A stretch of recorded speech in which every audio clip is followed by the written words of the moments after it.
Bonjour, bonjour, Badeska Bozwami. Soki boza na moi bonjour. Soki boza na pokwa bonsoir. Ka eska kozwami la bino.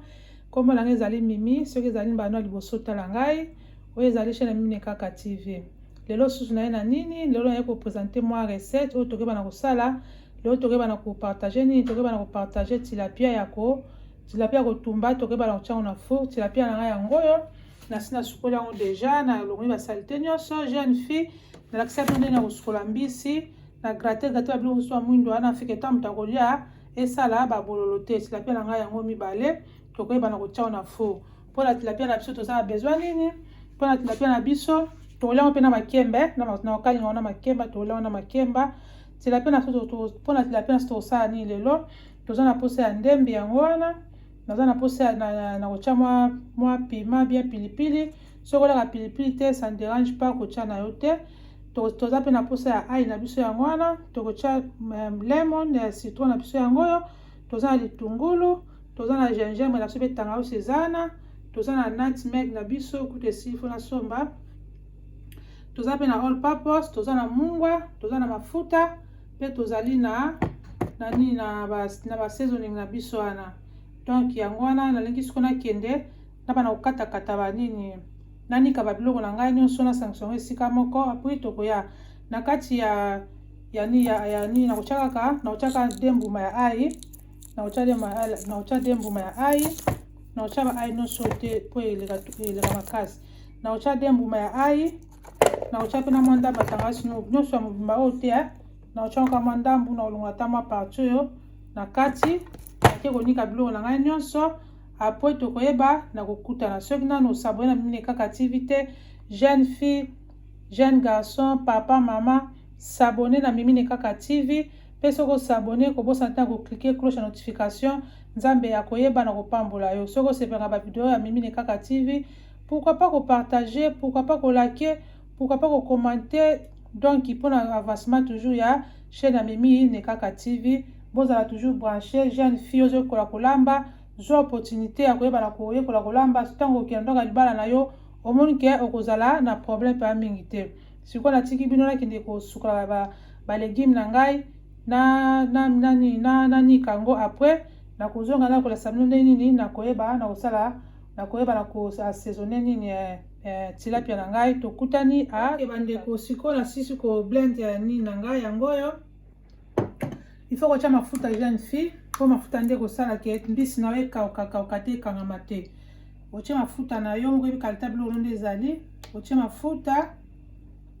nga na tie nazwi lemon yango oyo na squeeze lemon na fini yango na fini lemon na ngai après nakoza ndambu ya all purpose na ocha ndambu mingi te kaka moke na ocha ndambu ya nutmeg na tie ndambu ya nutmeg na tie mungwa fo tokeba na mungwa ebele pe te omeka soko ntango tosangisa soki ekoki te apres okobakisa na yo na tie suna mwa na tie pe suna na lutu moko ya ba seasoning oyo sikoyo na balola yango mafuta eza important po mafuta soko tia mafuta nde yango ekoelke mbisi na yo ntango otia na kati ya four bi ntango kotumba bie soko kotumba na makala ekangama te ezikazika ekangama na motalaka te yango nde koyeba na koede yo na sauce na biso oyo natie nini natie litungulu moko natie nini dembuma ya ai natie mwanda matangawisi yo moko taka kantita biloko na otango ozolamba jeune fille natie mwanda matangawisi natie mwa katikati ya citron na finela yango po toyebi kaka mbisi mbisi ezalaka mwa zei natie yango wana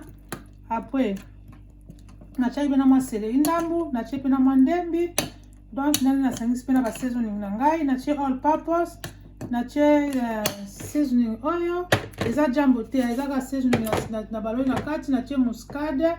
natie mungwa natie na lemon natie na mafuta donc yango wana sikoyo mbisi na ngai yango faut make sure ke mbisi na yo eza na mai te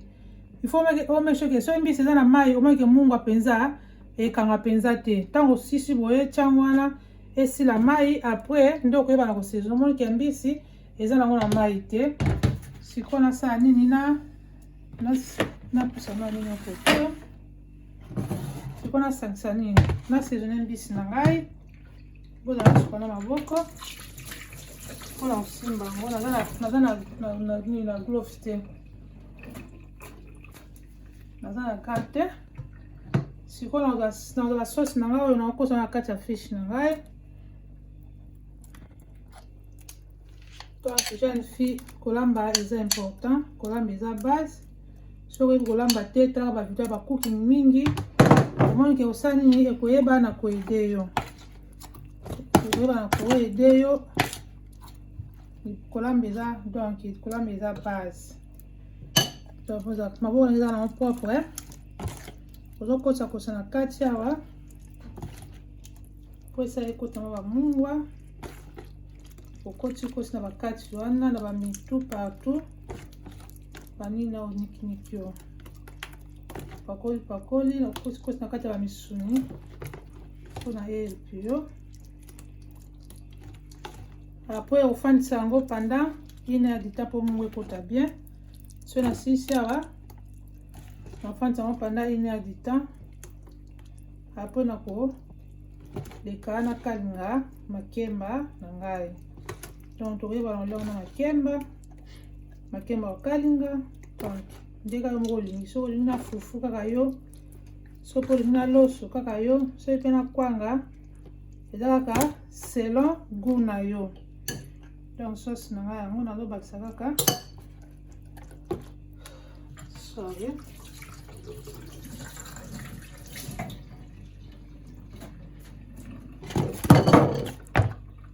nabakisa mosusu mwa huile moke mpo mwa huile esala yango bien jeune fille landaka nde nasali so oza mpe na baingrédient na mosusu okotya na yo kotiaka onga na tie to eza ndenge ngamo na linge mais soki omoni ke oyo biloko mosusu mpe nazangisi yo olingi ezala nango na kati ya mbisi na yo eza nango problème te yo mpe kotiekaka na ndenge nao mais mpo na ngai namonaki ezala nango ka mwa simple natiekaka ndembi natiekaka mwa ai mwa tangawisi donc na mwa céleri natie mwa muscade natie mwa all purpose natie mungwa natie na citron donc mpona ngai koki sikoyo nazokanga yango na nino natika yango na pendant 1 heure du temps après so 1 heure du temps ekoki nakoyeba na kotia na kati ya four nde après nakoyeba na kolakisa bino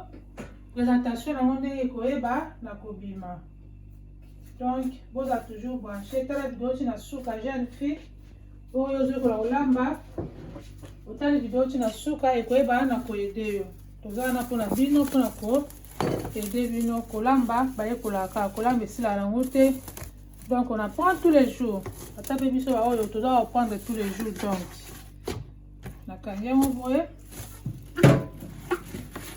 tokutana ntango ekoma redi donc bozala toujours branché tokutani à tout à l'heure ok sikoyo nasi natie déjà tilapia na kati ya four nalingi sikoyo nakalinga makemba na ngai yango oyo nasi na kati yango déjà okata yango na ndenge ebele soki mpo olingi na yo mike donc ngai na kati yango kaka mwa minene natie makemba na ngai nakalinga makemba na ngai après soki tilapia na ngai ebeli nde nakoyeba na kolakisa bino ndenge nini ekoyeba na kobima bozala toujours branché jeune fille tala video oti na suka ata jeune garçon soki ozala yo moko tala nde bakalinga makemba kozosalisa makemba te ozosilisa ye moto na yo omeke makemba na yo ekobima bien donc soki nano saboni na minene kaka tv te na saboni na minene kaka tv te soki osabone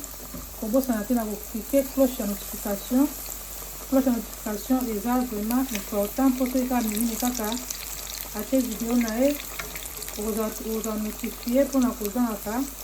bavideo ya minene kaka tv te Donc na suka na makemba na ngai. Après soki tilapia na ngai ebeli eza na kati ya four,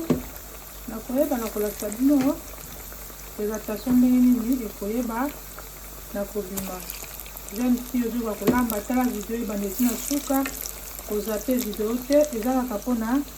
intérêt na yo moko. Eza na epa na baparent ye kola deja kolamba mpo ntango okoma ndaka libala na yo ekozala facile mpona yo. wana olambela bana na yo ozolambela mpe mobali na yo omoni ke bobanda kosave mai na bino oyelaka ya kokendaka chaque fois ya restaurant ezanga mabe te eza mabe te mais ya chaque jour bokoyeba na kosave te. Donc makemba na ngai eza kobela kaka soki nasilisi awa nakotala sikoyo tilapia na ngai. Après nakoyeba kolakisa bino présentation nini ekoyeba na kobima tokutani à tout à l'heure. Ok, makemba na ngai yango ebeli nango sikoyo nazozela tilapia na ngai ebela eza kaka na kati ya four. Soki ekomi nango redi nakoyeba nakozongela bino, bozala toujours branché. À tout à l'heure. Ok bandeko, nakomi na ngai na suka video na ngai tilapia na ngai yango oyo nauti komisa yango na kati ya four sikoyo yango nasali mwa deko na ngai. Soki osepeli na mwa deko na ngai oyo kobosa te na kolake, na kopartage video, na kokomante, ekoyeba na kosala ngai bien. Mpe soki mpe basuggestion ezali botikela ngai, donc tokoyeba na kopartage. Soki na osabone na Mimine Kaka TV te, abone na Mimine Kaka TV. Mpe soki osabone kobosana te na cliquer cloche ya notification, nzambe akoyeba na kopambola yo mpona lelo na moi tosukisi awa. Tokokutana na prochaine émission. Jeune fille tala video bandeti na suka ekoyeba na koyede yo, yo ozoyeba koyekola kolamba. Ata jeune garçon ekoyeba na koyede yo mpona futur na yo. Na moi tokomi na biso na suka, napesi bino kaka babona appétit. Bye bye.